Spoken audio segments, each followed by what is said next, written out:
महाभारत युद्ध के किस्सों किताबों में पूरी तरह से अनूठे शब्दों में यह कहा गया है कि पांडवों के प्रति अन्याय और द्रौपदी के अपमान के बावजूद इस भयंकर नरसंहार के पीछे एक ऐसा व्यक्ति था जिसका चित्रण कभी कभी एक निर्बल राजा के रूप में किया गया था।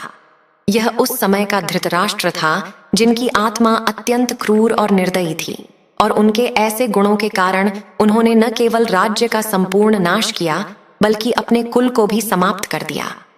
धृतराष्ट्र जन्म से अंधे पैदा हुए, जो कि पूर्व जन्म के पापों के कारण हुआ था। उनके पूर्व जन्म में भी धृतराष्ट्र एक निर्दयी राजा थे। एक बार वे अपने सैन्यकर्मी के साथ राज्य की यात्रा पर गए थे, जब उनकी नजर तालाब में खेल रहे हंस के बच्चों और हंस पर पड़ी। लेकिन उनकी क्रूर मानसिकता के कारण उन्होंने सैनिकों के साथ हंस की आंखें निकाल दी। हंस की बेहद दर्दनाक मौत हो गई और उसके साथ ही उसके बच्चे भी मर गए। मरते हुए हंस ने श्राप दिया कि उनकी भी यही दुर्दशा होगी। इस कारण धृतराष्ट्र के अगले जन्म में वे अंधे पैदा हुए और उनकी सभी संतानें भी उसी तरह मृत्यु को प्राप्त हुईं। भीष्म ने धृतराष्ट्र का विवाह गांधार की राजकुमारी गांधारी से किया, परंतु ज्योतिषियों ने सुझाव दिया कि गांधारी के पहले विवाह में संकट है, इसलिए पहला विवाह एक बकरे के साथ किया गया।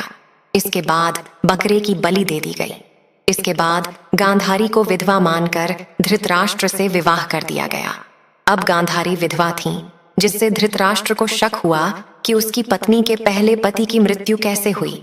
धृतराष्ट्र ने धोखे के लिए अपने ससुर राजा सुबाला और पूरे परिवार को कारागार में बंद कर दिया। यहाँ पूरे परिवार की जगह केवल एक व्यक्ति के लिए भोजन दिया जाता था, और भूख से तरसते परिवार ने उनमें से किसी को भी जीवित बचाने के लिए शकुनी को चुना। इसके परिणाम स्वरूप बाकी परिवार के सदस्य भूख से बिना खाए ही मर गए, और शकुनी अपनी बहन गांधारी के साथ हस्तिनापुर में रहने लगे, जिसने कुरु वंश का पूरी तरह से सर्वनाश किया। धृतराष्ट्र ने जन्मांध होने के साथ साथ कामांध भी थे। गांधारी और उनके 100 पुत्रों की जगह नहीं, बल्कि 99 पुत्रों और एक पुत्री दुशाला की थी। गांधारी गर्भवती थीं, और इस बीच धृतराष्ट्र ने राजमहल की एक दासी के साथ अनौपचारिक संबंध बनाए, जिससे युयुत्सु का जन्म हुआ।